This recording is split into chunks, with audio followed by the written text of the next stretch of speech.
And thank you, Maria, for that great presentation. I think I agree with everything you said. And I also share your sense of optimism. I would never have wished the pandemic upon the world. Too many tragedies to speak of, but the one bright light I think that's come out of this is that sometimes a big external pressure becomes a catalyst for change. We've always had these ideas, like you, that we should be doing things a little differently, and it's been forced upon us. And I think this is going to, produce some durable change for the better. Not everything's going to be positive about this, but I think there is something to be gained. So I think I can move my slides. Okay, there you go. Yeah. First, I just give Maria some Canadian geography lessons. That Canada is a big country, it turns out. And it's important for all of us to remember, because this is a national call. I suspect there are people from most, if not all, provinces on the line that our experience is going to be very different depending where we are. And the whole trajectory of this pandemic has been very heterogeneous by geography. We all know that our colleagues in Quebec have been dealing with much more than we have in other provinces. And even within Quebec, if you look on the right, it's been very focused, of course, in the city of Montreal, which is really one of the worst hit jurisdictions in the world.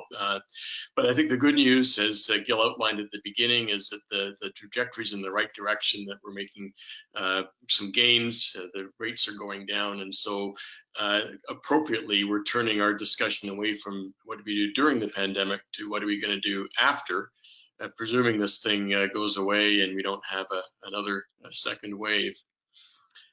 I thought I'd first just as a little summary slide of some thoughts of mine about what we had to deal with during the pandemic. And all these things happened more rapidly than any of us could have ever predicted, of course. Our ambulatory facilities had to very quickly shut down or scale back significantly. We had to adopt new technologies very quickly and figure out how we're going to provide this remote care and what we call e-consults.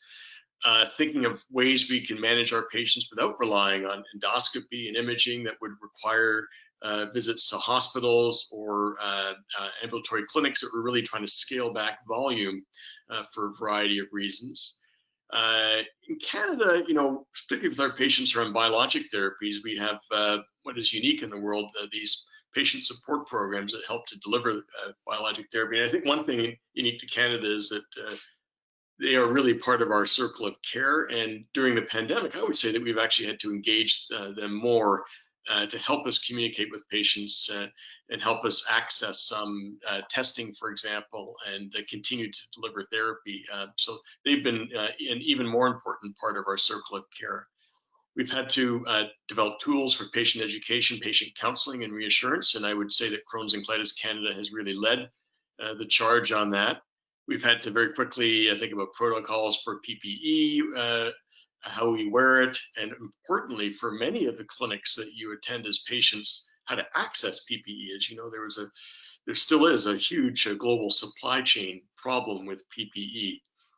Many healthcare providers had to be redeployed to areas where they don't normally practice, and there's a lot of impacts on patients. But it's fair to say that if you really talk to some of your healthcare providers, that there's been a lot of healthcare provider burnout, as well as caregivers in the circle of care of our patients who've had to take on more stress. And there's been financial stress, no question, to the economy in general, to our patients dealing with changes in employment, but also to healthcare providers. And there are a lot of clinics in the country that are financially on the edge as to whether they'll be able to continue functioning given the new model of care that's been required.